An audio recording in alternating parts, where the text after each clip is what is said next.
ẹ ṣá máa jó ẹ ṣá máa yọ̀. tọkọ-tìyàwó ẹ ṣá máa jó ẹ ṣá máa yọ̀ ẹ̀yin lẹ lè ní o.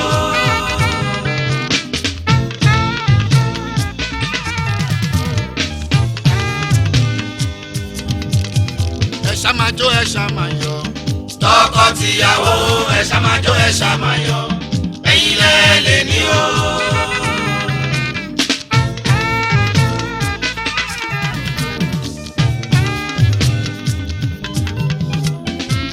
ọ̀rọ̀ mi dorí ò dorí o ó dorí ọkọ pẹ̀lú ìyàwó ẹ̀.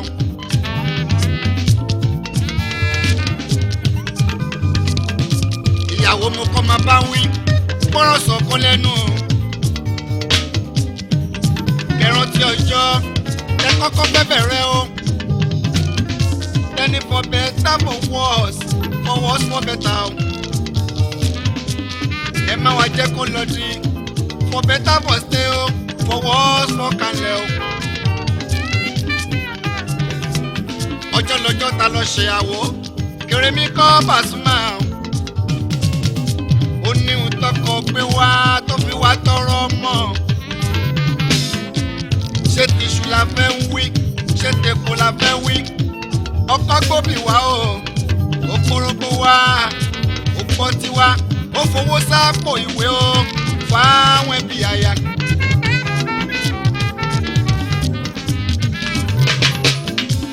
tọmọ bá ń relé ọkọ tọba kọ́kọ́ máa ń wí. wọ́n á ní kí màmá kó ṣàdúrà fọ́mọ tí màmá bá máa wí. a ní ọmọ mi ilé ọkọ ló ń rè yìí o dákun mórí lọ máa mẹ́wàá lọ. ẹja ni Allahumma salli ala sayyidina Muhammad wa ala ahlihi wa ashabihi wa sallim.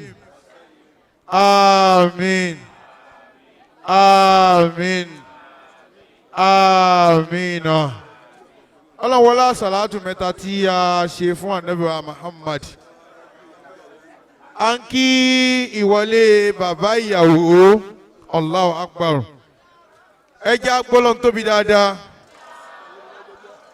a kí ìwọlé bàbá ìyàwó.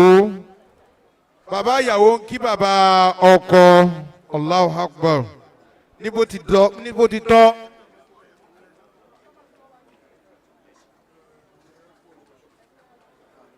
tọ́ èyí tí ó kàn báyìí òun náà ni kí a ṣe àdúrà ìbẹ̀rẹ̀ gẹ́gẹ́ bá ti mọ̀ wípé gbogbo ètò nínú Islam pátápátá kò sí ohun tá a fẹ́ ṣe bẹ̀ tá a ní fàdúrà bẹ̀rẹ̀ àdúrà bẹ̀rẹ̀ la fẹ́ ṣe. bàbá wa Fadilatu Sheikh Mustapha Keilani Ilafi tí wọ́n ń jẹ́ adarí wa ọlọ́mọṣàjẹ́ kárí wọn pẹ́ wọ́n ní ká pe bàbá wa Sheikh wa Hussein láti ìlú Ayétòrò láti ìlú Ìbàdàn wọ́n ní kó fún wa ládùúgbò ìbẹ̀rẹ̀ ṣókí láàrin ìṣẹ́jú gan ọlọ́mọṣàjẹ́ àrí wọn pẹ́ bàbá wa Ayétòrò ọlọ́run wọlé orúkọ tẹ́ ń jẹun ọlọ́run jẹ́ Ayétòrò fún kálukú wa o. gbogbo ẹjẹ pé a'udhu billahi minash shaitani rajim ẹjẹ pé bisimilahi rahmani rahim alhamdulillahi rabbil alamin amudan yuwafiu iniyamau wa yukafiu masidahu wa yudafiu nikomau masha Allah la quwwata ila billahi. gbogbo ẹ dákun ẹ jẹ́ ká dìde dúró ká jọ fi ka suratul fatiha ọlọ́run wọlé alùbáríkà fatiha yìí tá a bẹ̀rẹ̀ lónìí jógúnlẹ̀ sí dáadáa bisimilahi rahmani rahim alhamdulilahi rabbil alamin arrahmani rahim maliki yawmiddin iyyaka na'budu wa iyyaka nasta'in idina siratal mustaqima siratal ladina an'amta alayhim ghayril maghdubi alayhim waladdallin. gbogbo ẹ jẹ́ jókòó ẹ jẹ́ pé sallallahu alayhi wa sallam èyí tá a bẹ̀rẹ̀ lónìí yìí tí ń jẹ́ oríire àkọ́kọ́ nínú oríire fún Alhaji wa Abdulwasi Alabi ọlọ́run ní jó dẹkún fún yín látòrí tí ìyá ìyàwó àti bàbá ìyàwó kò ní dẹkún fún yín àti bàbá ìyàwó tó fi wá dórí àwọn àfáà wa tí wọ́n wà níkàlẹ̀ bẹ̀rẹ̀ látòrí àfàwà Mustapha di ilavi Kilani anta kọ̀mùkọ́mù ẹ̀yin ni kọ̀mùkọ́mù ìtì Lárúbáwá ń pè ní kọ̀mùkọ́mù ó ní àṣẹyìdúlì gìtìrífù wọ́n tún ní àlìkẹ̀rímù lìmìntọ́wù ẹ̀yin lọ́lọ́rẹ́ ọlọ́rẹ́ ní yín tẹ̀ wá ń gba ọmọdé láàyè tẹ̀ ń gba àgbàlagbà láàyè ọlọ́run ní padà lẹ́yìn yín mo tara tí ń kí bàbá wa lágbàjì àfàwà wáìtì bàbá wa àrísùkúná bàbá wa tí wọ́n jókòó àfàwà bọ̀rọ̀kìnní àti gbogbo àwọn àfàwà ọlọ́run kó san ẹnìkọ̀ọ̀kan wa lẹ́san subhana rabbika rabbil izzati amma yasifun wasalaamu ala al-mursalina walhamdulillahi rabbil alamin sallu ala nabiyyi karim. ẹ já gbé ọlọ́run tóbi ẹ dákun ẹ já ní Allahu akbar tọ́ akí bàbá Hùséènì Ayétòrò ọlọ́mọṣàjì àárín wọn pẹ́ ọlọ́mọba àṣàlékún gbàdúrà fáwọn náà èyí tó kún báyìí òun náà ni Al-Qur'an al-Karim. السلام عليكم ورحمة الله وبركاته. أعوذ بالله من الشيطان الرجيم. بسم الله الرحمن الرحيم. يا أيها الناس اتقوا ربكم الذي خلقكم من نفس واحدة وخلق منها زوجها وبث منهما رجالا كثيرا ونساء واتقوا الله الذي تساءلون به والأرحام إن الله كان عليكم رقيبا. صدق الله مولانا العظيم. gbogbo ẹni tó bá mọ yìn Ọlọ́run tó mọ yìn Al-Qur'an al-Karim ẹ já ní Allahu akbar. eléyìí tí ó kù báyìí òun náà ni kí a ṣe at-ta'aruf introduction lábẹ́ bẹ́ẹ̀ náà là á ṣàfihàn ìyàwó á ṣàfihàn ọkọ àti bàbá ìyàwó àti bàbá ọkọ bàbá ìyàwó ìyá ìyàwó àtàwọn ẹlẹ́rìí tí wọ́n endorse wọ́n wà ń bẹ̀ lónìí pé a ní láti rẹ́ ẹlẹ́rìí méjì nídìílé ọkọ ìyàwó ti tòní ó ń jẹ́ Alfawa Nuruddin ó yẹ kí n lè mọ̀ pé dáadáa torúkọ mi ni Alfawa Nuruddin ó ń fẹ́ Alhaja Barakatullah ọlọmọṣẹ àbáwá ṣe àlékún àlùbáríkà síbẹ̀. ẹni tá a kọ́ ṣàfihàn rẹ̀ alhaji wa tí a fi tọ̀wọ̀tọ̀wọ̀ dárúkọ wọn alhaji Abdulwasi Alabi Pasuma Ọdẹtọ́lá bàbá ìyàwó tí í ṣe bàbá Barakatullah. ẹ dákun torí tọ̀ lọ́hùn wọ́n ní kẹ́ fa òjòkó ẹ jẹ́ ní Allahu akbar. àwọn ni bàbá ìyàwó wa tòní tọ́ ẹni tá a tún ṣàfihàn rẹ̀ òun náà ni tọ́ ẹni tí ó ń jẹ́ ìyá ìyàwó wa tí òní òun náà ni alhaja wa tí a fi tọ̀wọ̀tọ̀wọ̀ dárúkọ alhaja wa Sururatullah Ọ̀dẹ́tọ́lá tó ń ṣe ìyá ìyàwó. ìyá ìyàwó wa ẹ dákun ìfarahàn lé àwọn ayé fẹ́ mọ̀ yìí wọ́n fẹ́ da yín mọ̀ ẹ já ní Allahu akbar. ìyá ìyàwó wa ló wà lórí ìdúró yìí ọlọ́run ní jẹ́ ó burú fún yín o ẹ jókòó. Naam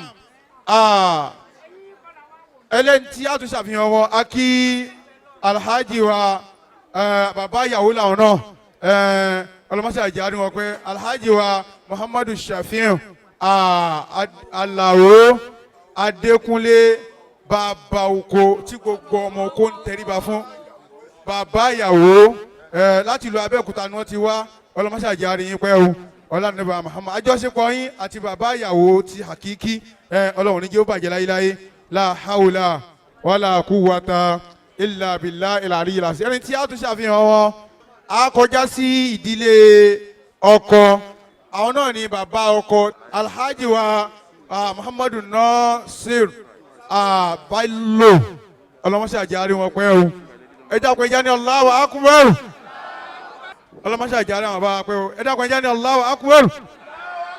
Naam èyí tí ó tún kọ̀ tá a tún ṣàfihàn wọn ìyá ọkọ tòní ìyá tí wọ́n bí alhaji wa Alfawa Nuruddin wọ́n ní orúkọ wọn ń jẹ́ meye ó ti yí padà alájà wa Tọ́yìbà neye alhaja wa Tọ́yìbà neye Àyìnlá Bello àwọn ìyá wa náà nù. ẹni tí a tún ṣàfihàn wọn náà ní ẹlẹ́rìí méjì a fẹ́ rí ẹlẹ́rìí méjì láti ìdílé ìyàwó. wọ́n ní ẹlẹ́rìí láti ìdílé ìyàwó tí wọ́n fà sílẹ̀. alhaja wa Rukoyat naam alhaji wa Muhammadu Shafiu bàbá oko nínú àwọn ẹlẹ́rìí òní tọ́lọ́wọ́n á bí pé ṣe o wà ń bẹ̀ pé ṣe o wà ń bí tó ti so igi Barakatullah àti Nurudeen àwa fàyín sílẹ̀ alhaji wa Abdulwasi tí wọ́n jẹ́ bàbá yà wọ́n ní ká fàyín sílẹ̀ pẹ́yìn ní ẹlẹ́rìí ọlọ́mọṣàjárí yín pẹ́ o. bàbá wa tí wọ́n jẹ́ bàbá ọkọ lónìí àwọn ẹlẹ́rìí méjì á nídìí ẹ̀ láti ọ̀dọ̀ yín tààlà lákọ̀ọ́kọ́ bàbá wa Orizukuna wọ́n ní bàbá wa alhaji wa bàbá wa asheikh wa Sulaiman Muhammadu Thani Abiade wọ́n láwọn ẹlẹ́rìí àkọ́kọ́ àfáàtún ni wọ́n ó dá báwọn náà yọ̀dà ẹlẹ́rìí ẹlẹ́ẹ̀kejì bàbá wa Orizukuna wọ́n ní alhaja wa Mu'inat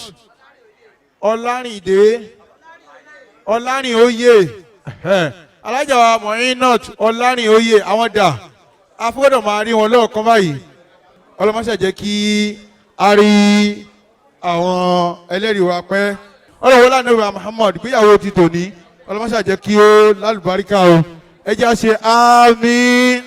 naam ọkọ ìyàwó la fẹ́ ṣàfihàn gbogbo ibi tó bá wà ẹ máa bá a mú ọkọ ìyàwó bọ̀.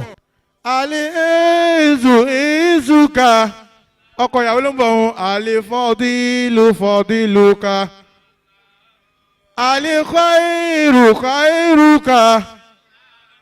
alẹ́ ezuka asalatu ala nabi sallallahu alayhi wa sallama asalatu ala nabi sallallahu gbogbo ẹni fọ́tò ẹ̀dàkẹ́ má bọ̀kọ̀ ìyàwó débi o asalatu ala nabi yàwá ọyà ọkọ̀ ìyàwó ẹ̀dúró mẹ́wọ̀n ọ̀sálàmà tásílímà ẹ kí bàbá yín náà bó ti yẹ kí ọmọ kí òǹbí ẹ̀ wọ́n ní ẹ gbọ́wọ́ Allahu Akbar ọmọ ń kí bàbá ẹ̀ ọmọ tó bá da imáńlá bàbá tó pọ̀ ni gbogbo àwọn bàbá ọkọ ìyàwó àlùfáà Nurudeen òwúlọ́yà níbi tí mo tún máa ń ṣe náà ṣe o ẹ bá ti kọjá ìyá fáìní o ẹ kí ìyá yín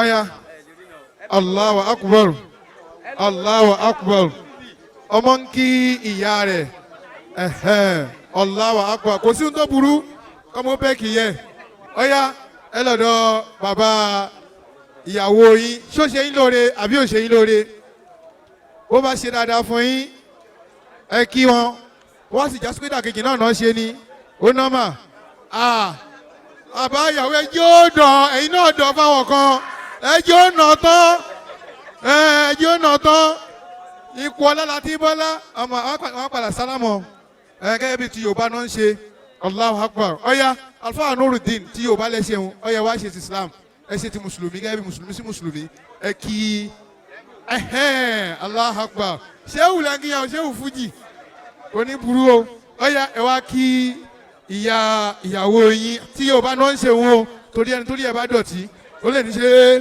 tó ti yàrá tó máa dọ̀bálẹ̀ ni oríṣiríṣi ayé láti wà báyìí tọ́ ọ̀ya wá sálámọ̀ sí wọn ẹ má bà wọn lọ́wọ́ o àhó léwu o ìfẹ́ ọ̀la o ẹ sálámọ̀ nìkan dá yín lóhùn ọ̀ya ẹ wá kọjú sí gbogbo ẹbí àwọn ẹbí yín lápapọ̀ ẹ sálámọ̀ sí wọn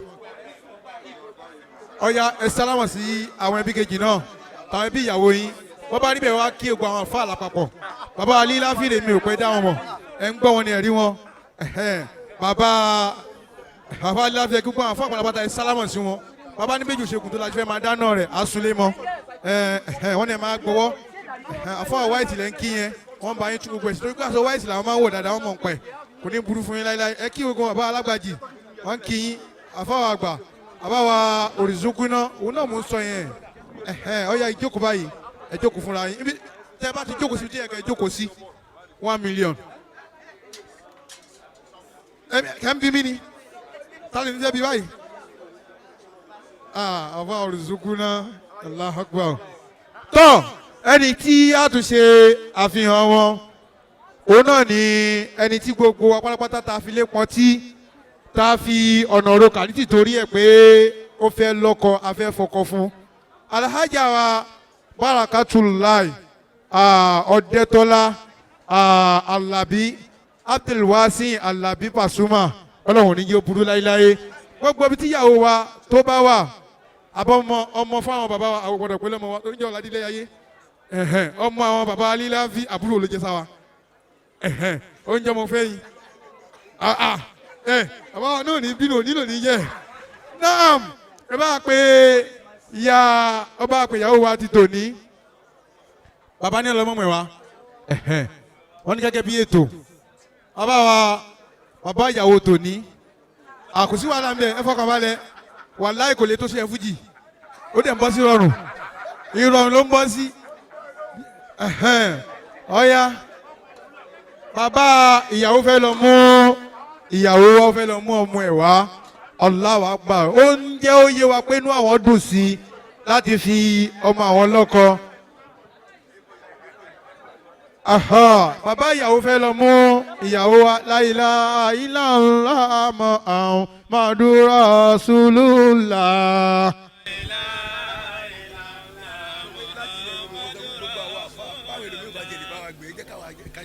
Bàbá Ali Fadilatu Sheikh Mustapha Keilani Lilafi wọ́n lágbẹnusọ ti ta wọn fún gbogbo àlùfáà pátápátá ilé ìtàn wí orúkọ Ọlọ́run ní tí èso orúkọ bàbá ẹnìkan ẹ dákun ẹjẹ́ àjọ wí èèyàn ò ní wí kó jẹ́rìí pé Ọlọ́run tóbi nínú ayé rẹ̀ kétò ayé rẹ̀ kó má dí rọrùn Ọlọ́run wọlé abẹ́ Ọlọ́run má fi wá sílẹ̀ o lábẹ́ pé à ń retí ìyàwó tí bàbá ìyàwó lọ mú wá ní Fadilatu Sheikh tí wọ́n jẹ́ oníwàásí títí òní àti oníwàásí gbogbo ìgbà alfa bàbá wa àmì Ọlọ́run Muhammadu Jamiu àmì Ọlọ́run wọ́n ń wọlé ní abẹ́ pé à ń retí ìyàwó ọlọ́mọṣà jẹ́ kí a rí wọn pẹ́.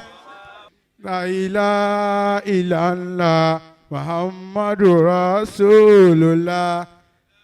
Bàbá ìyàwó ló ń wọlé ló ń káwọn yẹn Alhaji wa Àkàndé Abdulrasheed Táyé Currency láti ìlú Ìbàdàn Ògo Ìbàdàn Ọlọ́run ní jẹ́ òbúrú fún kálukú wa. À ń retí ìyàwó ẹni táwọn wí òun ló ń bọ̀ òun ìyàwó ló ń bọ̀ òun pẹ̀lú bàbá ìyàwó wọ́n mú ìyàwó bọ̀ pẹ̀lú àsìkò ìta wá ń dá àwọn ẹjẹ́ àjọ wí kájọ lanu kájọ sọ pé la ilaha illallah Muhammadur Rasulullah illallah Ọlọ́run wọlé àlùbáríkà Ànábì Muhammad. Ẹ dákun gbogbo akọ́lápátá ẹjẹ́ á dìde fún àpọ́nlé tí ọjọ́ ti tòní fún alhaja wa Barakatullahi Allahu Akbar báyàwó Alhaji Abdulwasi Alabi ẹ̀yin ẹjọ́ ń tó lọ ẹjọ́kù àrùnkùnlá ẹ má bínú alhaja wa Barakatullahi babayàwó tọ́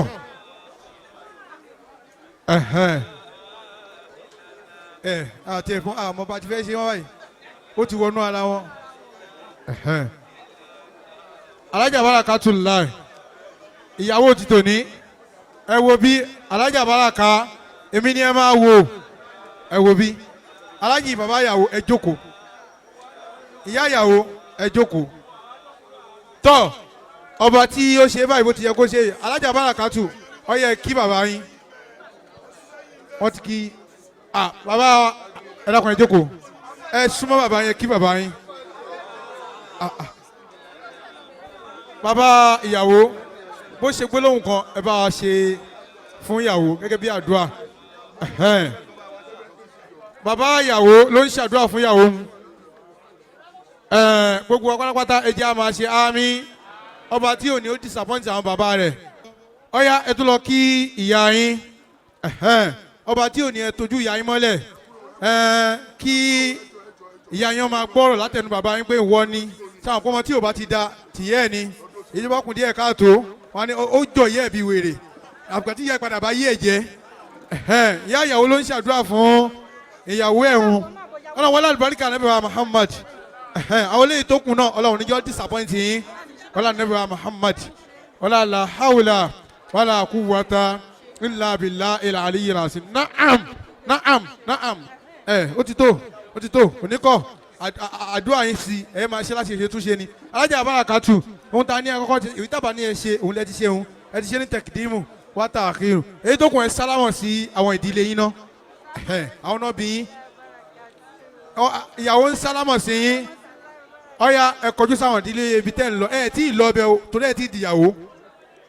a ṣe ń gbèsè iṣẹ́ ni ọ̀ya sálámọ̀ sáwọn náà wa rahmatulahi wa barakatuh alájà Barakatullah ọ̀ya wa kí ẹni tí ẹ ń lọ sọ́dọ̀ ẹ tí ì débẹ̀ o ẹ kó bẹ́ẹ̀ ẹ já wò bóyá bẹ́ẹ̀ máa ṣe yéé ọmọ yìí máa lẹ́kọ̀ọ́ àbẹ́ẹ̀ ni àti ilé ẹ̀kọ́ ló ti wá yéé bàbá ìyàwó ẹ kú iṣẹ́ òní burú fún yín káyọ̀ yìí ó máa ná sọ́kù ẹ̀ ní àkílódé inú ayé la wa inside life kò sí ohun tí yóò ṣẹlẹ̀ yóò wólẹ̀ ni ọ̀ya Barakatullah ìjókòó fọkànbalẹ̀ inú ayé pẹ̀lú ògùn ọlọ́run mi ayé ò ní gbé ẹ lọ gbogbo ẹ̀yin tí ẹ sin ìyàwó débi ẹ dákun ẹ lọ jókòó ẹni tí ò bá ti lọ kọ́kọ́ ń bẹ́ ń bí àwọn kọ́kọ́ ló wà ń bí ọkọ́ ń bẹ́ ń bí kí ìṣọkọ́ ẹ fọkànbalẹ̀ ẹ lọ jókòó ẹ lọ wá bí jókòó sí kí ojú àbò yìí kó kílíà dáadáa eléyìí tó kù báyìí gbogbo ẹ̀ pátápátá àti ètò gbogbo ohun tó bá kù a fẹ́ so igi ni a fẹ́ sọpẹ́ ni a fẹ́ so gbogbo ẹ̀ ni inú ilé la wà ló jẹ́ ká máa ṣe bá ti ń ṣe yìí báyìí ní ṣe ṣe nǹkan mi kì í yí padà bàbá Fadilatu Sheikh Mustapha Keilani Al-Ilavi adamallahu hayatahu gẹ́gẹ́ bí ọ̀rọ̀ tó jọ sọ àti bàbá wa Alhaji Abdulwasi Alabi yí pé gẹ́gẹ́ bẹ́ẹ̀ tí wọ́n pé elétò làwọn báyìí làwọn ṣe fẹ́ nǹkan wọn ọlọ́run ní jẹ́ burú fún wa láíláí ọlá nàbí wa Muhammad ọlá la hawla wala quwwata illa billah bàbá ìyàwó ń kí alfa wa Muhammadu Jamiu àmì ọlọ́run tó jẹ́ oníwàásí tòní number one bàbá ìyàwó kí bàbá wa ọ̀gá wa bàbá wa yọ̀dà ẹni bàbá ń kí bàbá ìyàwó ń kí bàbá ìyàwó yọ̀dà méjì tí wọ́n di méjì ni àwọn ni àfa àwọn tó ní bàbá mo gbọ́ lẹ́nu wọn pa àwọn lọ kó wọn ìjọ tán lọ kó wọn yóò wẹ̀ àwọn gbọ́ lẹ́nu ó gbọ́ ọ̀rọ̀ rẹ̀ yọ̀dà naam èyí tó kù báyìí ká gbé máìkì lẹ̀ fún bàbá Fadilatu Sheikh Mustapha Keilani Al-Ilavi adamallahu hayatahu awi.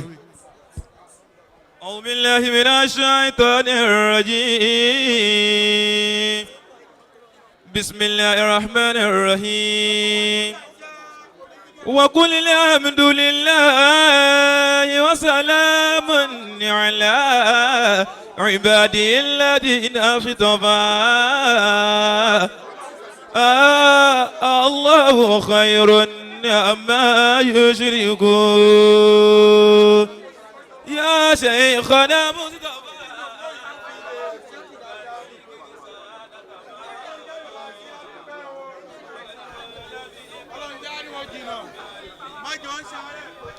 أعوذ بالله من الشيطان الرجيم بسم الله الرحمن الرحيم àfà àwa là ń jó àwa náà là ń lù. mo kí ọlọ́run agbéjì tóbi fún ọlọ́run jọmọ ẹ jẹ́ ká pariwo ọlọ́run ká sọ pé Allahu Akbar atọ́rọ̀ igi àti ìgẹ̀ fún anabi wa Muhammad ọlọ́run mọ́ṣábà amúládá sàlájú bá anabi wa Muhammad nígboro Madina ọlọ́run wọlé anabi níwájú ọlọ́run àwọn tí atara wọn jáde níyà àti bàbá ọlọ́run mọ́ṣábà san wọ́n lẹ́san rí o àwọn àfáà tó kọ́ wa ní kéwú àwọn ọ̀gá tí wọ́n kọ́ àwọn tí wọ́n kọ́ṣẹ́ nu wa gbogbo àwọn tí wọ́n gba ọ̀nà kan àbọ̀nà méjì ní ìwọlé wa lórí ọlọ́mọ ṣàbà san wọ́n lẹ́san rí afọlá àwọn tí a bẹ lọ́hùn fún ìyàfi ta tọrọ fún ìyàfi bẹ ọlọ́hun ìjókòó wa lẹ́ni lọ́dọ̀ Alhaji wa Abdulwasi Alabi Pasuma lórí ọmọ wọn Barakatullah Ọdẹtọ́lá àti nídìílé Alhaji wa Nasirudeen Bello lórí ọmọ wọn Nurudeen Balo ọlọmọṣàjò ní àlùbáríkà ọlànàbí jọmọ ìjẹ ká sọ pé àmì kí n tó ojú ilé ayé gan fún rẹ ò dúró àfa àsèmi wa ìjẹ yìí táwọn ìyàjọ ń wí ni àti gbogbo àwọn àfa mo wá kí ṣé wa Muhammadu Jamiu àmì Ọlọ́run anabi oní ìzá adákùn kẹrí mo kọ́ omi fàákìrì muhu Ọlọ́run ló mọ̀ ló pọ́n wọn lé ló ṣe ọ̀rọ̀ ẹ̀ bẹ́ẹ̀ àfi káyà máa bá Ọlọ́run ọba ṣeun tó Ọlọ́run ọba Ọlọ́run oníjó bàjẹ́ o ọlọ́run wa Muhammad mo kí alhaji wa Abdul Wasi Alabi Pasuma bàbá ìyàwó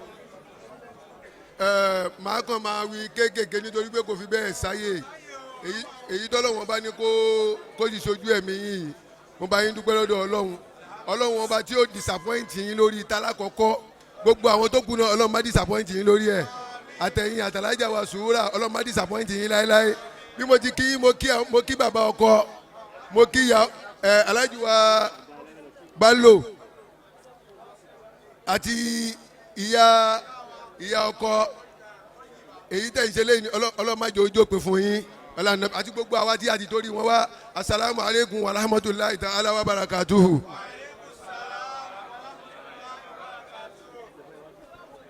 lọ́dọ̀ àwọn kan wọ́n lórígun mẹ́rin ni yìgì ní àwọn kan ní mẹ́ta àwọn kan ní márùn àwọn tí wọ́n pè ní mẹ́ta wọ́n tẹ̀lé ọ̀rọ̀ tá ànábì wa Muhammad tí wọ́n sọ ànábì ní la nikaha illa bi waliyyin wa sadakin wa shahidai adilin ìpè kẹ́tọ́ lè so yìgì kò ṣeé so àfi kàkà kọ́kọ́ rí bàbá ìyàwó kí bàbá ìyàwó kó máa wà níkàlẹ̀ ká máa rí bàbá ọkọ kí wọ́n máa wà ní ìkàlẹ̀ ẹlẹ́ẹ̀kejì sàdáàkì owó tí ọkọ máa ń fún ìyàwó ẹlẹ́ẹ̀kẹta làwọn èèyàn tí wọ́n jẹ́rìí sí àwọn tí wọ́n pè ní mẹ́ta ohun tí wọ́n tẹ̀lé nìyẹn àwọn àfáà wọ́n tún padà tọwọ́ bọ̀ àwọn kan sọ pé làbúdà anyakuna hunaka alijabu walikọ̀bù pé a gbọ́dọ̀ rí i pé mo fún ọ ó tẹ́ mi lọ́rùn níbi ìjókòó ìyàwó àtàwọn tó ní mẹ́ta àtàwọn tó ní mẹ́rin àtàwọn tó ní márùn pẹ̀lú ògo Ọlọ́run níwọ̀nba ṣókíṣókí á ṣe níwọ̀nba mahalu òun lálákọ̀ọ́kọ́ ọkọ àti ìyàwó àwọn rèé ká sọ pé alihamudulilayi ẹlẹ́ẹ̀kejì òun ni aliwaliyu abu zawja bàbá ìyàwó àti bàbá ọkọ àwọn náà ni wọ́n wà ní bàbá ìyàwó rẹ̀ ìyá ìyàwó rẹ̀ àti rí bàbá ọkọ àti rí ìyá ọkọ ká sọ pé alihamudulilayi ẹlẹ́ẹ̀kẹta sadaki. tán bàbá àlìláfi wọ́n ní táwọn bá ṣe táwọn bá dá kẹsà àwọn máa ń fẹ́ káwọn afọ́wọ́ ṣàlẹ́ǹjì àwọn pé ń bolo ti rí wọ́n ní táwọn bá ṣe wọ́n rí nínú tírà ni wọ́n fẹ́ já envelope yẹn kọ́ wá ní àkílódé ẹ má jà kọ́ má jà kí ni wàláì súnmọ́ bí láì lè sí láìlà ìlà mi wọn. tọ́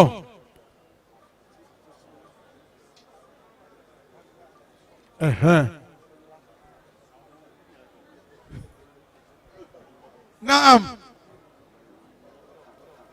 wọ́n ní kẹ́ fún ìyàwó yín igi tí ń so náà yọ̀dà ọlọ́wọ́n fàlùbáríkà sí sàdáàkì ni ló ti gbà wọn.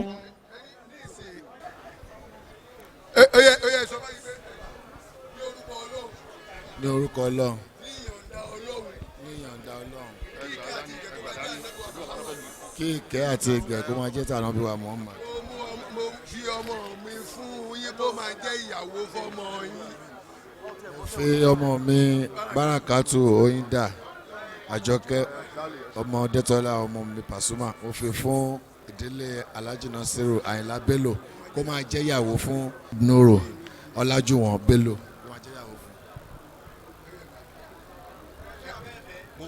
mo fẹ́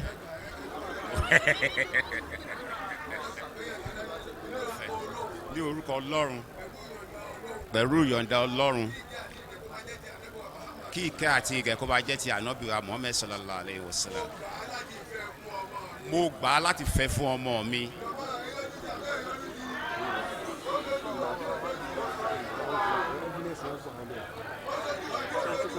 ó ṣojú wa. ó yá lọ jókòó. èyí tó kàn ní ìsìn pé ká ṣe útúbà àlùbáríkà gbogbo àwa tàdé wá ń bì ni mo mọ̀ yí pé ìtorí ìdílé méjèèjì la ṣe wá ẹ rí pé à ń ge pépèpé ni alájì wa bí wá sí àlàbí wọ́n láwọn ò fẹ́ ká pé ọjọ́ ti lọ wọ́n ní lórúkọ àwọn fún gbogbo àwọn àfa àwọn fún wa ní 500,000 kó máa jẹ́ owó àlùbáríkà ìdàpọ̀ mímọ́ láàrin àwọn ọmọ méjèèjì ká sọ pé Allahu Akbar. bàbá oko alájì wa Muhammadu Shafiu Alao 100,000 kẹ́yìn alájì wa Muhammadu Shafiu àwọn náà ní 100,000 naira bàbá ìyàwó ni wọ́n alájì ó yá Táyé kọ́rẹ́nsì òun náà ní kàkà ó túbà yẹn 100,000 naira ìwọ sábà kà ní wọ́n wá kà bí ní ẹ̀yẹ ó yá tatu ni tọ́ ọ̀nàrẹ́bù wa láti Mushin ọ̀nàrẹ́bù BYA àwọn náà ní 100,000 naira alájà wa Habibatu Ọ̀dẹ́tọ́lá ìyá wá sí ìyá Báràká àgbà ó ní 10,000 naira kàkà ó túbà náà pé ibi tó ń lọ yìí ọlọ́mọṣàṣe nílé ẹ̀ àsìkò tó wọnú ilé Nasiru Bello ọlọ́mọṣàjẹ mọ̀ sí dáadáa alájà wa Àbíkẹ́ Kútọ́nù 10,000 naira alájà wa Muhammadu Nasiru Dean Bello àwọn náà ní 50,000 wọ́n ní kàkà ẹ dẹ́kun tọ́ ìyàwó yìí alájà wa Láti wọ́n nínú àwọn dùn sí ẹ dẹ́kun ẹja dìde afẹ́ka útúbà alájì wa Abdul Wasi Alabi Pasuma tó bá ti sọ̀rọ̀ ó máa ń ṣe bẹ́ẹ̀ ni tested okay 500 ọlọ́run ò ní jó bàjẹ́ o ara àwọn ìyá ìyàwó rẹ̀ ìyá Waris òun náà ní kàkà ó nínú òun dùn sí ìyá ìyàwó alájà wa Sùúrà láti London ìyá ọkọ àwọn náà wí èmi ti rò pé dọ́là mo rò pé páǹsì ló máa fún mi ni ara àwọn ìyá ìyàwó rẹ̀ ìyá Gbogbo Bọ́lá àwọn náà wí bẹ́ẹ̀ bàbá wa yìí tàbí abẹ́ka útúbà o ọkọ ìyàwó òun náà ní 50,000 naira tìyàwó ẹ̀dá Ibrahim látàbújá Alhaji Ibrahim látàbújá wọ́n tún ní kí n gbà sí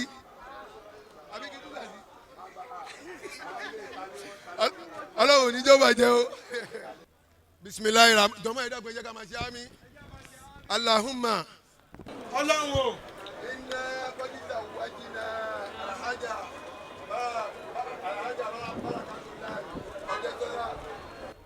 nísìnyí báyìí bàbá Al-Ilavi wọ́n ti fa láti agbẹnusọ bàbá ìyàwó ó ti fa Barakatullahi Ọ̀dẹ́tọ́lá wọ́n fà fún Nuruddin Nasiru Ọlájùwọ̀n Bello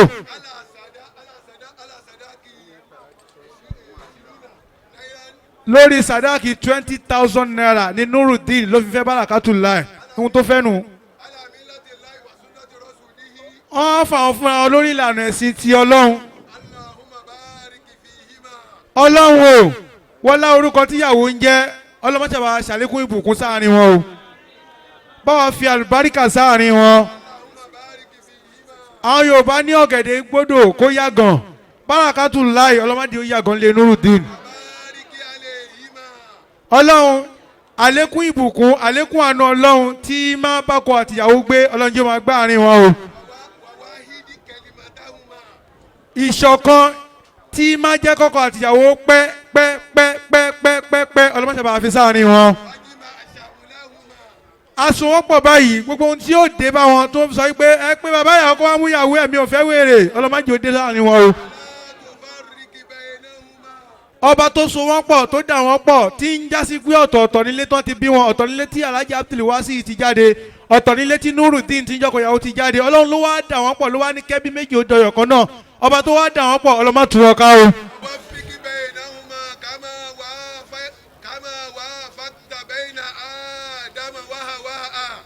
kóńgẹ́ oríire tọ́lọ́ ń fi Ànábì wa Adam ṣe tó fi rí Hawa ùfẹ́ irú kóńgé oríire bẹ́ẹ̀ àbẹ́yẹ tó tún jù bẹ́ẹ̀ lọ ọlọ́mọṣàbà fi sáàrin Barakatullahi àti Nuruddin.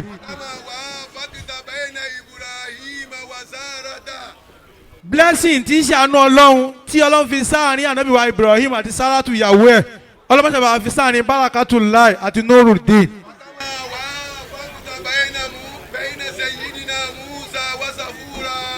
bí ọlọ́run ti ní kí Sayyidina Musa àti Sàfúrà tí í ṣe ìyàwó ẹ̀ kó fẹ́ ìyàwó ẹ̀ láti ìgbà tí wọ́n ti fẹ́ra wọn ò rí dààmú wọn ò rí wàhálà wọn ò rí fìtínà ọba tó wá ṣe bẹ́ẹ̀ òkó láàyè rẹ̀ ọba náà la tún bẹ̀ fún Barakatullahi àti Nuruddin ọlọ́mọdé rí dààmú ọlọ́mọdé rí wàhálà májọ rí fìtínà.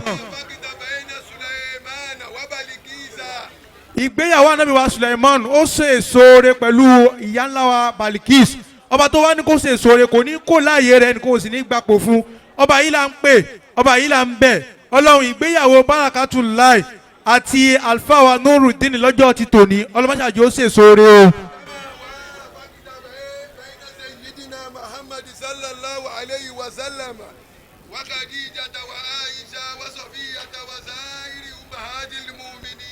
anabi wa Muhammad àti gbogbo àwọn ìyàwó tó fẹ́ látòrí Aisha àti Khadija ọba tí oníkànnàbí ó ṣàgbákò kò ṣàbámọ̀ pé ń wáyé rí pé ń fẹ́yàwó rí níjọ́ tọkọ mi bá ti fẹ́yàwó níjọ́ náà ló ti bẹ̀rẹ̀ fìtínà Barakatullahi ọlọ́májò jẹ́ fìtínà fọkọ rẹ̀ lónìí ọkọ rẹ̀ ti ṣe Nuruddin májò jẹ́ wàhálà fún Barakatullahi májò kó fi ọjọ́ òní májò kó fi gé kábàámọ̀ jẹ.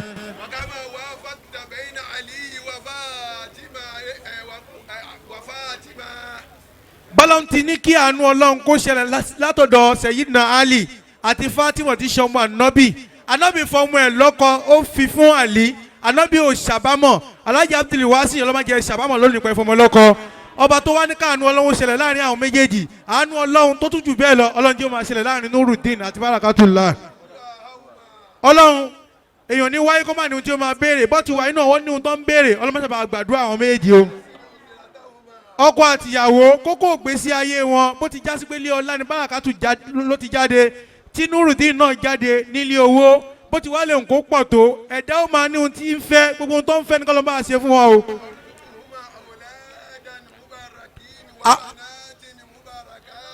àwọn ọmọ alálùbáríkà àwọn ọmọ olóríire àwọn ọmọ tí gbogbo èèyàn máa ń tọ́ka sí pọ̀ mọ́ wa rèé tí kì í ṣe ọmọ wọn ọlọ́mọṣàbà yọ̀ǹdẹ̀ fún ọ o. wọ́n láyé pọ́pá tá à ń pè tá à ń bẹ̀ yìí ló lè ṣe gbogbo nǹkan ọlọ́mọba ṣe bẹ́ẹ̀. ẹ já ṣe àmín ẹ já ṣe àmín ẹ já ṣe àmín. gbogbo wa nínú wa dùn sí àfẹ́ tó ní ẹ̀ bá burú lókun. ọlọ́run ní jẹ́ kí eléyìí wọ́n lé wa ká ṣe fatia ọlọ́run alábìrẹ́kà ti mẹ́la fatia. ìdílé Ọdẹ́tọ́lá inú wọn ń dùn pọ́nmọ́ àwọn ń lọ ilé ọkọ. ìdílé Nasiruddin inú wọn ń dùn pọ́nmọ́ àwọn ń fẹ́yàwó ń gbéyàwó. gbòkó pẹ́ǹtùká ọlọ́run máa sọ sínú ẹbí méjèèjì ọlọ́run wọlé àti wọn. ìṣòro tó ń kálukú ọ̀tá gbédé bí ìdààmú wàhálà hílà ìlò ọlọ́run máa gbọ́n dànù. Bismillahirrahmanirrahim. Alhamdulillahi rabbil alamin arrahmanirrahim. Maliki yawmiddin. Iyyaka na'budu wa iyyaka nasta'in. Ihdina siratal mustaqim. Siratal ladina an'amta alayhim ghayril maghdubi alayhim waladdallin. Àmín. Bàbá ṣé wà mí Ọlọ́run kàn máa múra sílẹ̀. Ọkọ ìyàwó ó fẹ́ tọwọ́ bọ̀ wípé lóòótọ́ ni mo fẹ́ Barakatullahi. Mi ò he Baraka, mo fẹ́ ní ṣùlọ́kà. Mo kẹ́rù lọ fẹ́ Baraka ṣùgbọ́n bàbá Baraka ò ta Baraka wọ́n fi fà á fún ni. Naam ọkọ ìyàwó ti sáyìn báyìí ìyàwó dà Alhaja Barakatullahi àbí Alhaja Barakatullahi ẹ wá tọ́ bọ̀ wípé lóòótọ́ òun ni mo ṣègbéyàwó wọn he mí bí ẹ̀rọ orí títì wọ́n wá tọrọ mi ni yọ̀ọ̀dà Allahu Akbar ká pé bàbá ìyàwó àbí bàbá ìyàwó kọ́ máa bọ̀ wá kọ́ wá tọwọ́ bọ̀ wé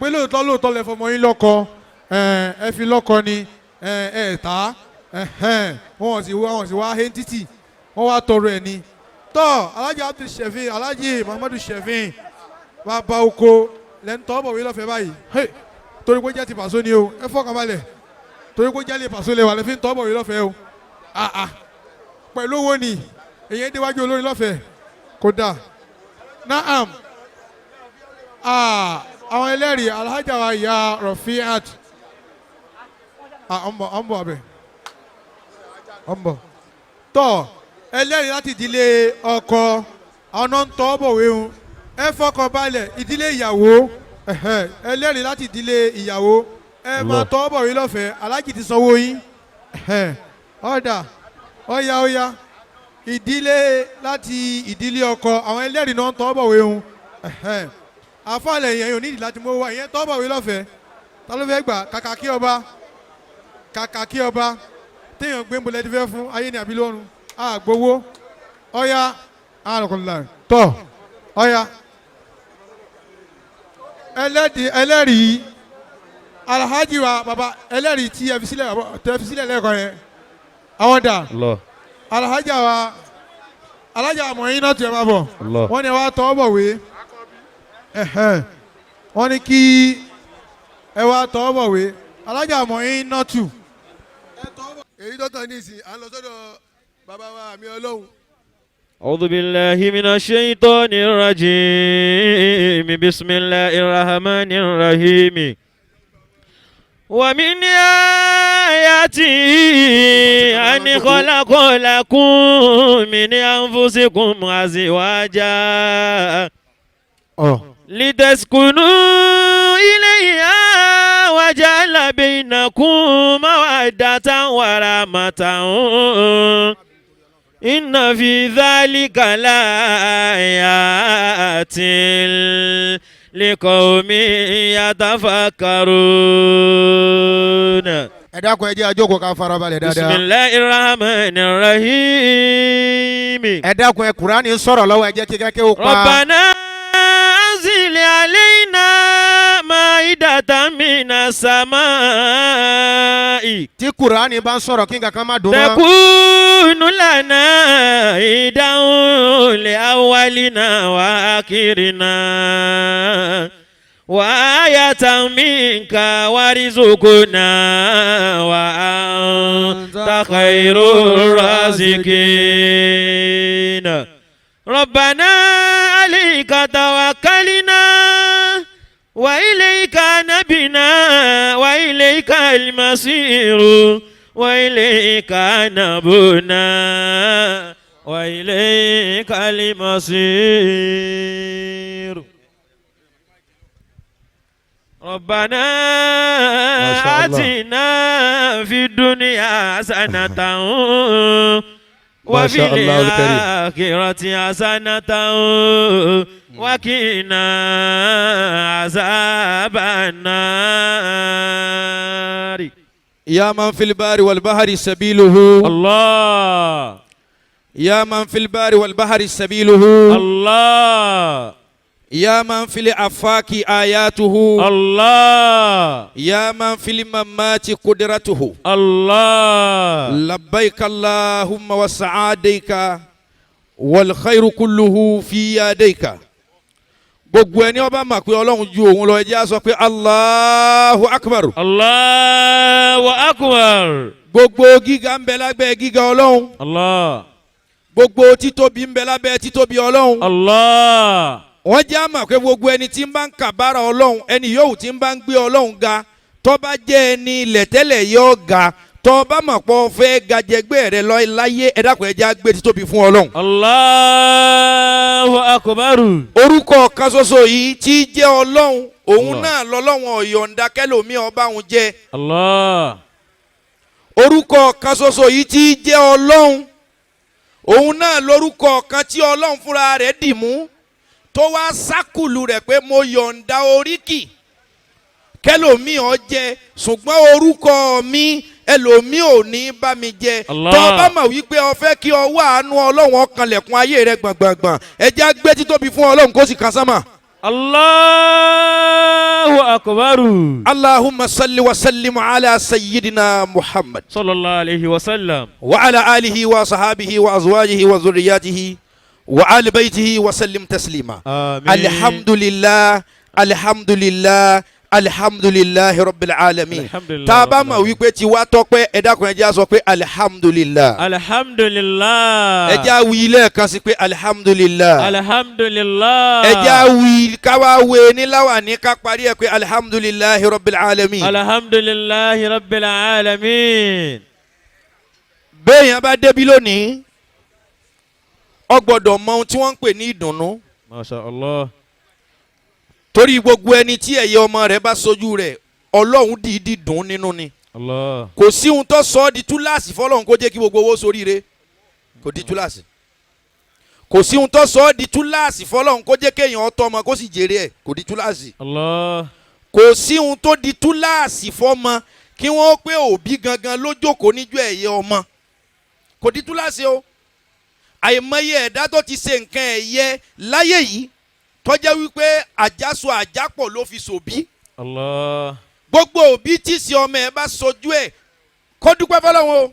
Alhamdulillah. ló jẹ́ máa wo ìdùnnú lára Alhaji wa Abdulwasi Alabi Pasuma àti àwọn ẹbí ọkọ Bello. ọlọ́run ló ní ó rí bó ti rí yìí o. Allah. tó bá jẹ́ pé ń da alájọ tẹ́lẹ̀ ni ọlọ́run ló kó fún yín. mo bá ẹbí ọkọ dúpẹ́ mo bá ẹbí ìyàwó dúpẹ́. Alhamdulillah. kíkí bẹ̀rẹ̀ látòrí àfa wa Shehu Lilafi. Adamallahu hayata. ìdẹ̀ra ìdẹ̀kùn yóò máa jẹ́ ti. Àmín. ọlọ́run ní bínú sí i. àjọṣepọ̀ tí ń bẹ dáadáa láàrin àti Paso ọlọ́run ní dojú ẹ̀ dé. Àmín ya Allah. mo wá kí Shehu Arzukuna àgbà Adamallahu fáànù hayatahu. àwọn sinimá Azizu Hizbullah. Masha Allah. Shehu Arzukuna ọlọ́run ní padà lẹ́yìn. Àmín. àwọn kan Nàìjíríà àwọn kan Amẹ́ríkà àwọn kan global ọlọ́run ó jẹ́ kémi náà ó tó bẹ́ẹ̀. Abqakumullah. mo wá kí Shehu Semi White mo kí bàbá Adamallahu mi hayatahu. àwọn àáfàá wa pọ̀ rẹpẹtẹ ibi yìí kò yẹ kó gbà wá àáfàá nìkan Masha Allah. níbi tá a pọ̀ dé àwọn àáfàá àgbàjì bẹ́ẹ̀ ẹ̀wù àwọn àáfàá mi la jókòó àáfàá nam àáfàá bọ̀rọ̀kìnní gbogbo apọ̀ ń bẹ̀ kò sójú tí mi ò rí bẹ́ẹ̀ lọ gbogbo àsìmọ́lá gbogbo ilẹ̀kùn àsìbíyàlá àáfàá láre gbogbo wa ẹni ọba ní àáfàá ìjà gbogbo wa mo kí ẹ dá mo fi anabi Muhammad Sallallahu alayhi wa sallam. àáfàá mi akọ mo kí gbogbo wa o ẹ máa wò ńlẹ̀ Yorùbá tá a bá bímọ tó bá dijọ́ mẹ́jọ kí la ṣe ká tó fún un ló á fọmọ ló kọ á wà kó jáde àbẹ́ẹ̀kọ́ Masha á Allah. kó ọmọ jáde téèyàn bá ṣe nǹkan míì jọ́ mi náà tí wọ́n bá kó wọn jáde wọ́n pé wọ́n kó wọn síta bí ọmọ Ìjọ mẹ́jọ. ìjọ mẹ́jọ kìí ṣe nǹkan tí ọ̀dà nìkan ni wọ́n máa kó yàn bọ́ta fún torí ọmọ ìjọ mẹ́jọ tí wọ́n kó bọ́ta náà nǹkan dáadáa ni wọ́n fi kó o bọ́ sí ìta tí nǹkan bá wá ṣẹlẹ̀ wọ́n pé wọ́n kó wa jáde bí ọmọ Ìjọ mẹ́jọ. kò sí ẹni tí ó pé bá a ṣe to ètò yìí ọ̀dà ọ̀dán ó dùn Allah. àwọn eléré ni wọ́n lónú họ́ọ̀lù àwa àfa wọn kó wa jáde bí ọmọ ìjọ mẹ́jọ. Ahyakumullah. wọ́n kó àwọn àfáà síta bí ọmọ ọjọ́ mẹ́jọ. àgbà àwọn eléré sì ń ronú họ́ọ̀lù.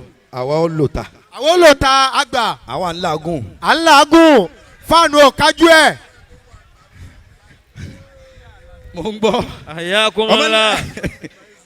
tí àlásán gba AC nínú ilé ọ̀dàdì tí a gba AC àwọn wà mí kò sí wa àkọ́kọ́ nù ẹ̀dìmú. Azwaja litaskunu ilayha waja'ala bainakum mawaddatan wa rahmatan.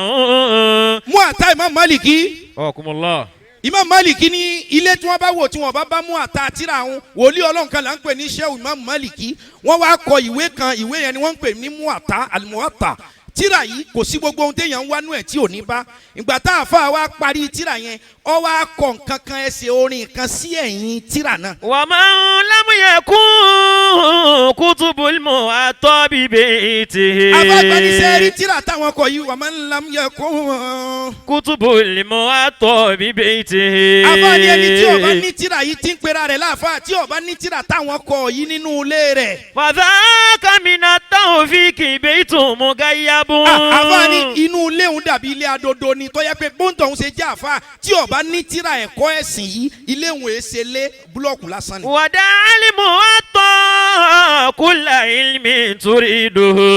ṣéwù ní ìwé tíra muata táwọn kọ yìí gbogbo ìmọ̀ tẹ́ ẹ bá fẹ́ ń bẹ̀ ẹ lọ́ọ́ wọnú muata ẹ bá. فإن المعطى شمس والغير كوكب. wòlíì ọlọ́run ṣé o máa Málíkì ọ wá ní ẹ̀rí tíra táwọn kọ ìwé táwọn kọ táwọn néèmù ní muata yìí ó dàbí oòrùn ni ó dàbí òṣùpá ni gbogbo tíra yòókù dàbí ìràwọ̀. ṣé ẹ mọ̀ pé oòrùn ju ìràwọ̀ lọ ṣé wàá ní tíra táwọn kọ yẹn o àfiwé rẹ̀ ó dàbí oòrùn àwọn tíra mi àwọn ìwé mi dàbí ìràwọ̀ ṣé rí bí ṣéwù ṣe fi mú àtàwé hùn bẹ́ẹ̀ ni mo fi Pasuma Wonder wé. أحياكم الله.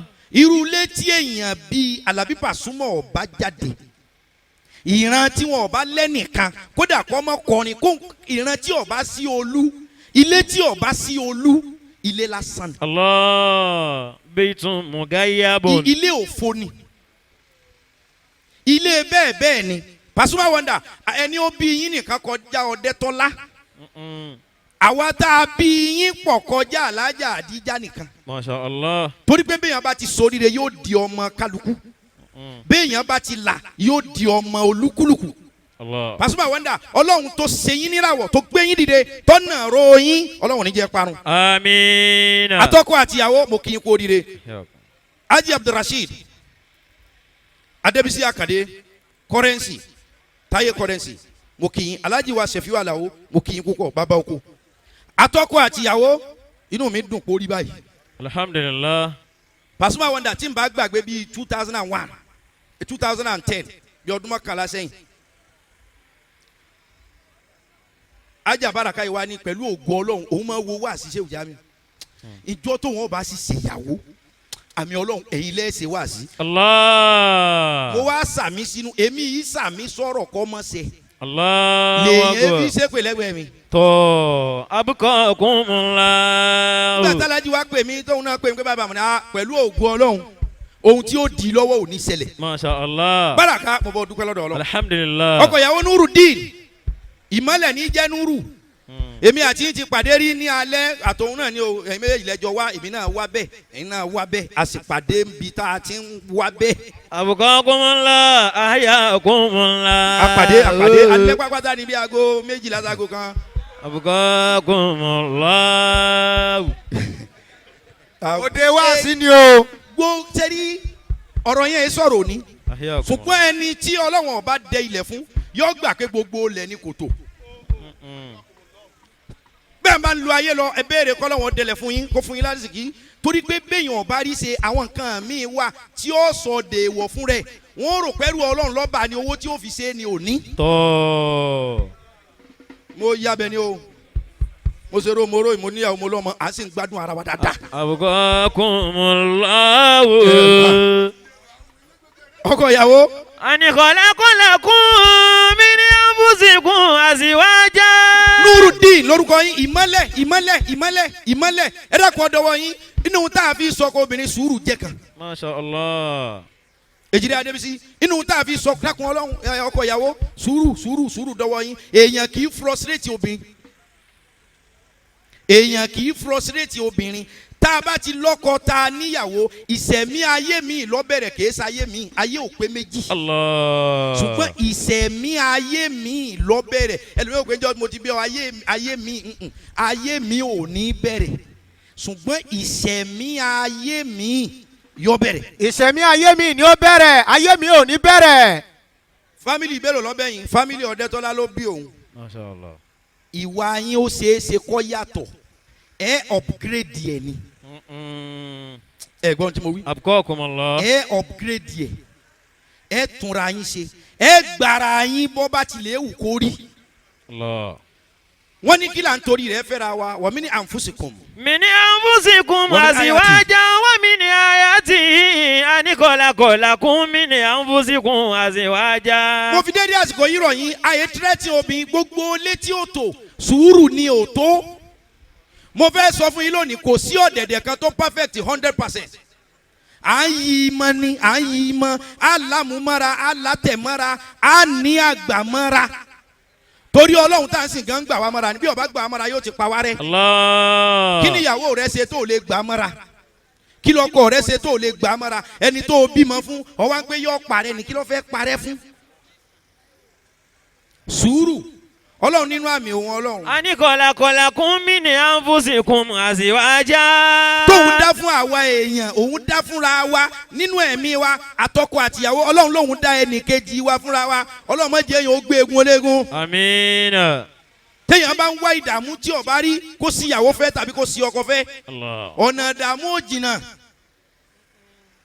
téèyàn bá fi ìyàwó fẹ́ tó sí ọkọ fẹ́ yóò lògùn oorun kò sí ní sùn. Allah. ìbànújẹ́ ọlọ́run lòun lòun dá wa fúnra wa àsẹ́ni tí wọ́n bá dá fún yàn téèyàn bá fẹ́ èèyàn gbádùn. Allah. tó bá lọ gbé yìí tí ó yẹ kó gbé ìdààmú ọ̀wù ayé ẹ̀dá àìmọye àwọn èèyàn kan wà nítorí pé àdúrà wọn ti gbà èpè tíyàwó ń sẹ́ni òjò ọlọ́run ó sílẹ̀kùn. La ilaha illallah. ọlọ́run ti ṣetán àti la ẹlòmíì ẹni tó fẹ́ sílé èpè ni. wọ́n sì ní bẹ́ẹ̀ yẹn bá ń ṣe pé ọ̀nà mẹ́ta kìsìmù mẹ́ta ni wọ́n máa pín èpè sí bẹ́ẹ̀ yẹn bá ń ṣe pé wọ́n ó pín sọ́nà mẹ́ta wọ́n lẹ́ni ọ̀sẹ̀ èpè bó tilẹ̀ wù kó rí ẹni ọ̀sẹ̀ gún sí yóò jẹ́ ń bẹ̀ ẹni ọba ṣe pé wọ́n kó da kan fún ẹni ó ṣe pé fún kódà kó jẹ́ wòlíì yóò kó da kan òun náà jẹ́ ń bẹ̀. ẹni ọba wà ní sọ̀ráǹdì bí wọ́n ti ṣe pé yóò kó da kan ìyàwó wa ń ṣe pé fọkọ lójú àwọn ọmọ.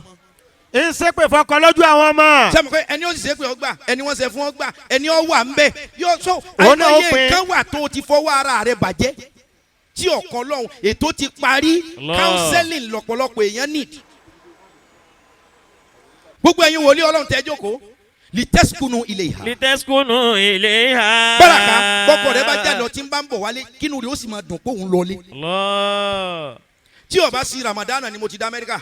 Masha Allah. ká tó ẹ̀ máa lọ ká tó lọ jókòó sílé wa lọ́hùn àtìyàwó àtọmọ ká tún wà mẹ́. Abukakumullahu. kọ́kọ́ ìyàwó jáde kó sì máa wò pé ilé mi ilé mi ilé mi ilé mi ilé mi. bó ti wá lè wù kó rí ẹ fi gbogbo nǹkan yá Ọlọ́run. Allah. ẹ jọ máa ṣàdúrà papọ̀ ẹ máa kírun o ẹ máa kírun o inna salata kana tanha Anil fahsha'i wal munkari wa la dhikrullahi akbaru. tí ọkọ rẹ bá mu gbó tí ò fi lẹ́kẹ̀ẹ́ kírun ni.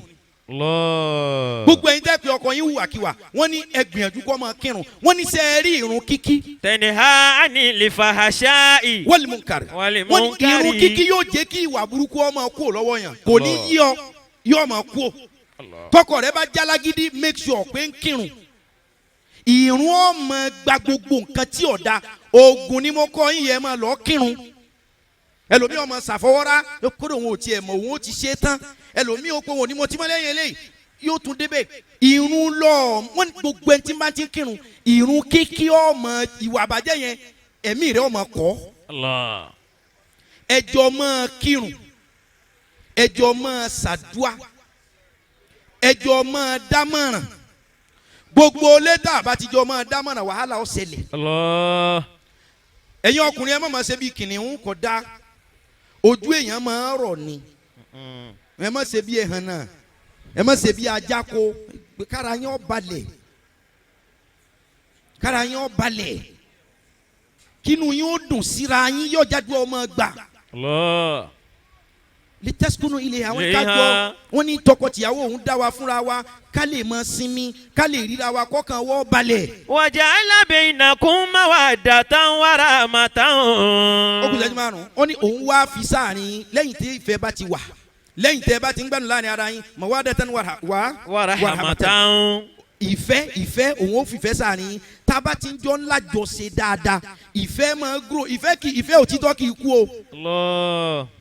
ìfẹ́ òtítọ́ kì í kú o yóò mọ bẹ́ẹ̀ bẹ́ẹ̀ ni ọlọ́run ní tẹ́ bá ti ń jọ ń gbé dáadáa tẹ́ ń ṣàdúrà tẹ́ ń ṣe gbogbo ẹ̀ olóhùn ó jẹ́ kí ìfẹ́ yín ọmọ pọ̀ wa rahmatan òun wá fi ìkẹ́ sáàrin inú kẹ́nìkẹ́ ọmọ inú kẹ́nìkẹ́ owó inú kẹ́nìkẹ́ gbogbo ìkẹ́ dáadáa gbogbo lédè ìbájọ́ máa ṣàdúrà pọ̀ àtìyàwó yín ẹ̀ ń gbèsù láàyè Allah. ẹ máa ṣàdúrà kò sí ohun tí pàdúrà ká Masha Allah. bọ́lọ̀ ń bá gbé ayé lé yín lọ́wọ́ ó tún lè gbà á tí ó gbé fẹ́ lòmíì Ahyakumullahu. ajídára lọ́lọ́hún àṣeyọ́wù lọ́lọ́hún ọba tẹ́nìkan ò lè pè lẹ́jọ́ lọ́lọ́hún bí yadikal khairu innaka ala kulli shay'in qadir gbogbo ohun tá à ń béèrè ọwọ́ rẹ̀ lọ́wọ́ ọ wà lọ́wọ́ rẹ̀ ní kò sọ pé gbogbo ohun tó wà lọ́wọ́ òun lòun ó kó lẹ̀. Allah.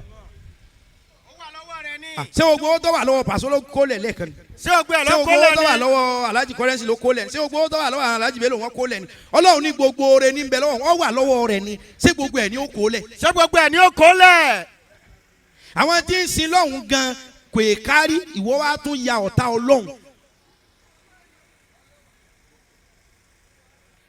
mo rọ̀ wá ẹjẹ́ kún fàdúrà bóyá dùn àjọ tẹ̀ ń sọ àwọn ọmọ yìí ló kọ́ Ọlọ́hun múṣẹ lónìí. ó lè má jẹ́ èyí tẹ́ ṣe ńlá sí àwọn ètò ti parí. ẹ má fàdúrà lẹ àmọ́ yìí tí ó gba àmọ́ yìí tá a ṣe tí ó ṣe kóńgé àánú Ọlọ́run pé ọ̀dà mo kọ́ lẹ̀. Ọlọ́run dá obìnrin wàhùn milẹ̀ iyọ̀ ni wọ́n o tí ó bá sí iyọ̀ nínú ọbẹ̀ bó ni ó rí àtẹ́ni tí iyọ̀ bá tún pọ̀jù nínú ọbẹ̀ kò tún ní ṣe jẹ o. kò ní ṣe jẹ. gbogbo ẹ̀yin obìnrin tẹ̀ ń bẹ láyé lónìí ẹ lọ́ọ́ rẹguléètì ara yín. sọ̀mọ̀ pé yẹ kí wọ́n ó ti rọ́kọ ṣùgbọ́njọ́ tí wọ́n mú ọ délé wọ́n rí wípé ńgbà tẹ wà ní skul ẹ̀gbọ́n ọkọ ti gbé ọ rí. wọ́n á pé mo fẹ́ràn rẹ o ṣùgbọ́n ìgbẹ́ tíntín létí àwo gbẹ̀gìrì. n lè jajẹ kó ọmọ ya mi o. n lè jẹ́. ẹ rẹguléètì ṣe yín ẹ má torí owó ẹ mọ ohun tọ́jọ́ ọ̀la ó gbé wá ẹ má torí ohun tí ń ṣe ẹ má lóòótọ́ ọ̀dọ́ ni yín èyí ń bẹ tọ̀hún ń bẹ síbẹ̀síbẹ̀ ẹ má jẹ́ ó tì yín gbọ̀ngbọ̀n. ẹ má jẹ́ ó tì yín gbọ̀ngbọ̀n. láyé lónìí ọ̀dọ́ ó ṣe ọ̀dọ́ ṣùgbọ́n àwọn àrìn kan wà tẹ́ bá ti rìn kì í sò nílẹ̀sán rẹ̀ ó dúró yóò lọ ó lè lọ dúró lọ́dún mẹ́wàá lẹ́ni ó lè lọ dúró lọ́dún márùn lóyún máa wé pé àbá sì mọ̀ ṣe ẹ regulate. èyí tí n fi parí ọ̀rọ̀ yìí o. àbùkọ́ kún lọ́hùn.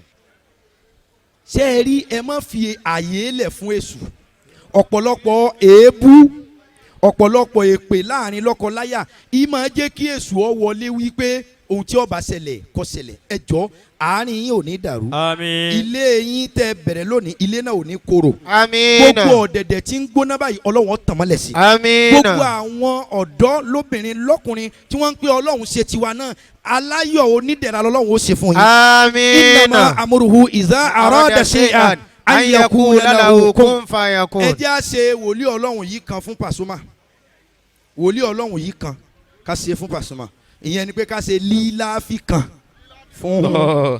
fún Alhaji wa Abdulwasi Alabi Pasuma. ká ṣe líláfi kan fún Alhaji wa Abdulwasi Alabi Pasuma. wọ́n fẹ́ràn àwọn àfa. wọ́n fẹ́ràn àwọn àfa. wọ́n sì bọ̀wọ̀ fún líláfi. wọ́n sì bọ̀wọ̀ fún líláfi. wọ́n sì fẹ́ràn èmi Shehu Jamiu àmì Ọlọ́run ó sì gbà mí lọ́rẹ̀ẹ́. wọ́n sì fẹ́ràn bàbá àgbà mi Ọlọ́run wọ́n sì gbà wọ́n láàfà wọ́n gbà wọ́n lọ́rẹ̀ẹ́. Alhaji fún mi ní ìmọ̀pára Amẹ́ríkà ni mi ẹsẹ̀ kan Nàìjíríà ẹsẹ̀ kan Amẹ́ríkà. ẹsẹ̀ kan Nàìjíríà ẹsẹ̀ kan Amẹ́ríkà bàbá àfàgbà. Alhaji Pasuma Ọlọ́run ní jẹ́ parun. amiina. Alhaji Ọlọ́run ní jẹ́ parun. amiina. ẹ jẹ́ àṣẹ lílá fi kan fún Pasuma ká tó máa lọ. bisimilahi rahmani rahim li'ila fi Quraysh li'ila fihim rihlata ash-shita'i was-sayf falya'budu rabba hadha al-bayt alladhi at'amahum min ju'in wa amanahum min khawf. ìyá yàwó akin ìyá Wasila akẹ́yìn akin ẹ jẹ́ gbogbo owó ṣe Fatiha kan fúnra wa dákun jọ̀ọ́ jàre Ọlọ́run. ẹ jẹ́ àtẹ́wọ̀ wa lẹ́ẹ̀kan náà. Ramadan ń bọ̀ báyìí gbogbo èèyàn kí ó di jọ́hún. Alhaji lè wà àwọn afa àtúnlélẹ̀ ẹ jẹ́ gbogbo owó ṣe Fatiha dákun Ọlọ́run gbogbo ohun tí ìnira ìdààmú ẹkún òṣè bá sọ̀rọ̀ ẹ̀dá ọlọ́mọdé ọba wa. gbogbo ẹ̀yin àfa wa lábẹ́ Alhaji Líláfi tẹ gbà mí lálejò tẹ gbà mí tọwọ́ tẹsẹ̀ Ọlọ́run san yín lẹ́san rẹ̀. Alhaji Líláfi mo bọ̀wọ̀ fún yín Ọlọ́run mọ̀ pé mo fẹ́ràn yín ẹ̀yin náà sì fẹ́ràn mi. Adébísí Currency jazakumullahu khairan. àmín ìwọ náà máa dàníyàn. Fatiha yìí ọ̀kan. a ṣe Fatiha kan. gbogbo taburu bá sọ̀rọ̀ rẹ̀ dá ọlọ́mọdé òde sàkání wa. ọlọ́mọdé òde wa. òde sàkání rẹ̀. Alhaji Pasuma fún mi ní $500 adúpẹ́ o Ọlọ́run san yín lẹ́san rẹ̀ yóò máa pọ̀ sí gbogbo àwa àfáàtà wa ń bí aṣọ gbígbàdúrà wa ò ní ya aṣọ gbígbàdúrà wa ò ní ya. amiina. aṣọ gbígbàdúrà wa ò ní ya. aṣọ gbígbàdúrà ò ní ya. lápapọ̀ alifataha ṣókì. bisimilahi rahman rahim alhamdulilayi rabbil alamin arrahman rahim maliki yawmiddin iyaka na'budu wa iyaka nasta'in ihdina siratal mustaqim siratal ladina an'amta alayhim غير المغضوب عليهم ولا الضالين. ẹ jẹ́ kí gbogbo ó ṣe àmín mẹ́ta mẹ́ta. amiina آمين ìwọ náà tó bá fẹ́ ṣe sàárà àdúrà máa mọ́wọ́ ẹ̀bọ̀ lẹ́ẹ̀kan سبحان náà. ربك رب العزة عما يصفون والسلام على المرسلين والحمد لله رب العالمين.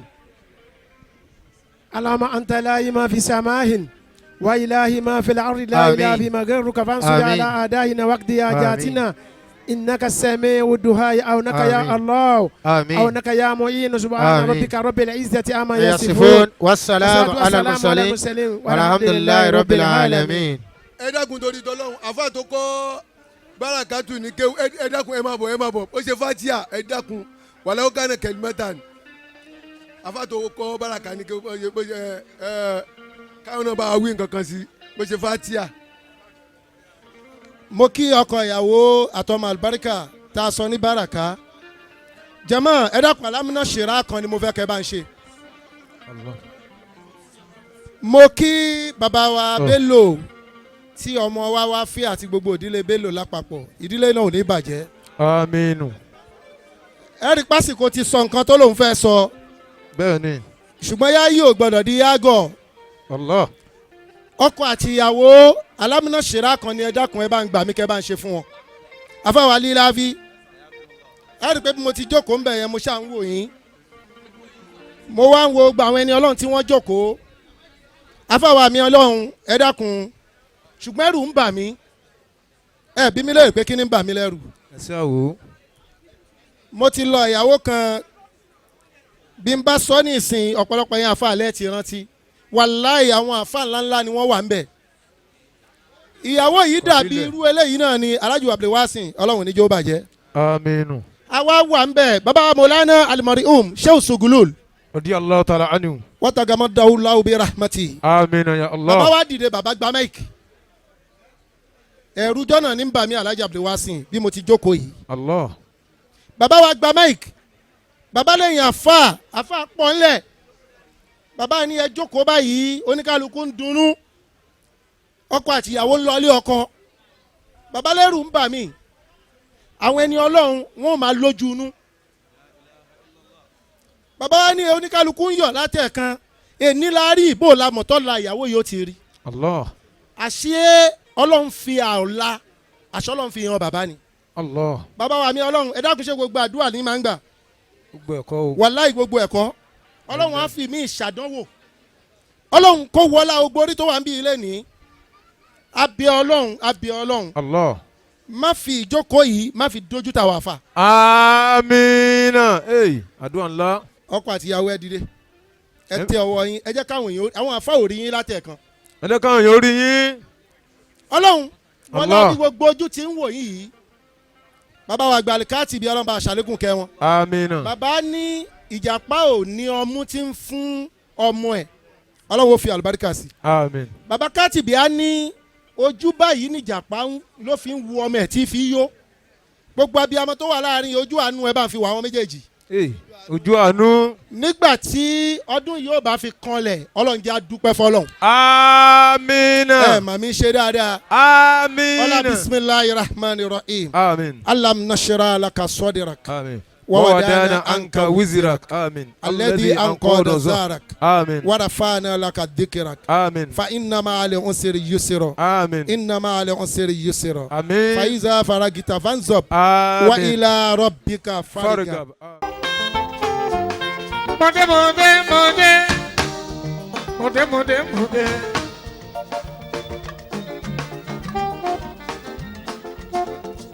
Mode mode mode. Mode mode mode.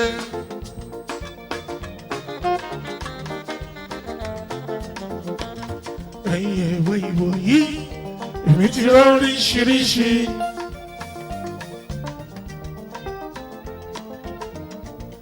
Ẹyẹ ìwé ìwò yìí, èmi ti oríṣiríṣi. Ayọ̀rìn jìnnà, làbágùnkè ọ̀kẹ́rẹ́.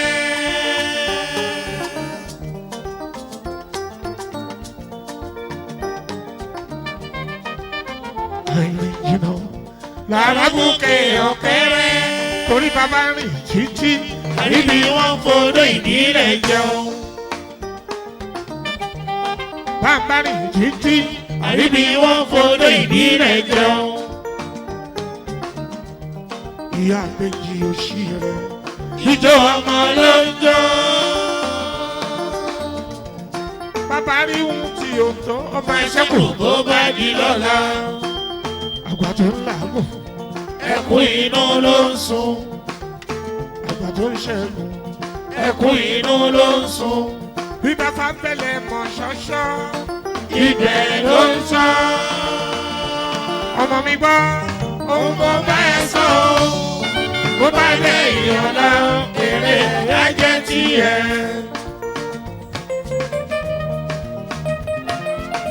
Baraka oyin dàgbọ́lá àjọkẹ́ ẹdẹ ọmọ tala bí Pasuma Jìbọ́lá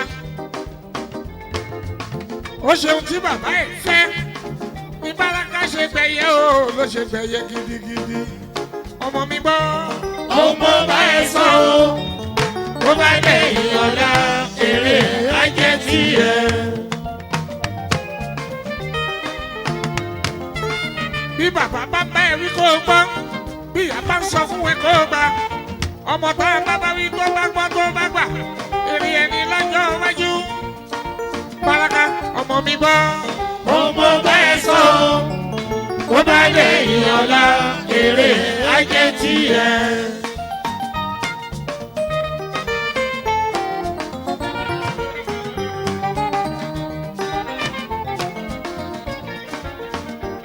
oyin dàgbọ́lá àjọkẹ́ ẹdẹ.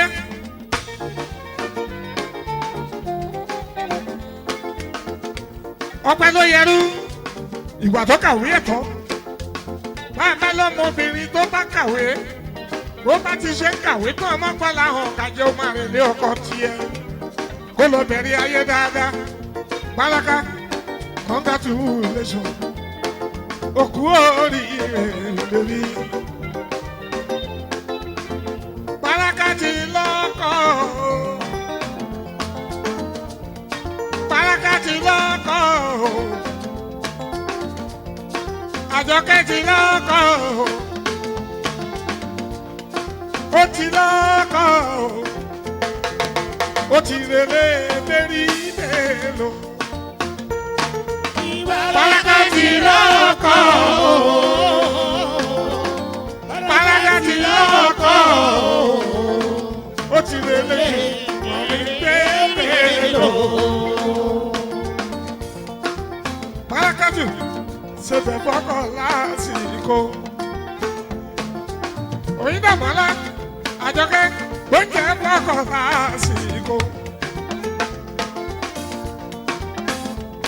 Baraka ṣẹ̀fẹ̀ fọ́kọ̀ lásìkò. Oúnjẹ fọ́kọ̀ lásìkò. Baraka ṣẹ̀fẹ̀ fọ́kọ̀ lásìkò. Oúnjẹ fọ́kọ̀ lásìkò. Bọ́kọ̀ bá ń rojú. Bọ́kọ̀ bá rojú o. Bọ́kọ̀ bá rojú o. Oyin Dàmọ́lá sáré kúnlẹ̀ fọ́kọ̀. Ṣẹ̀fẹ̀ fọ́kọ̀ lásìkò. Oyin Dàmọ́lá oúnjẹ fọ́kọ̀ lásìkò. Ọmọ wàjáde náà sùúrù Baraka.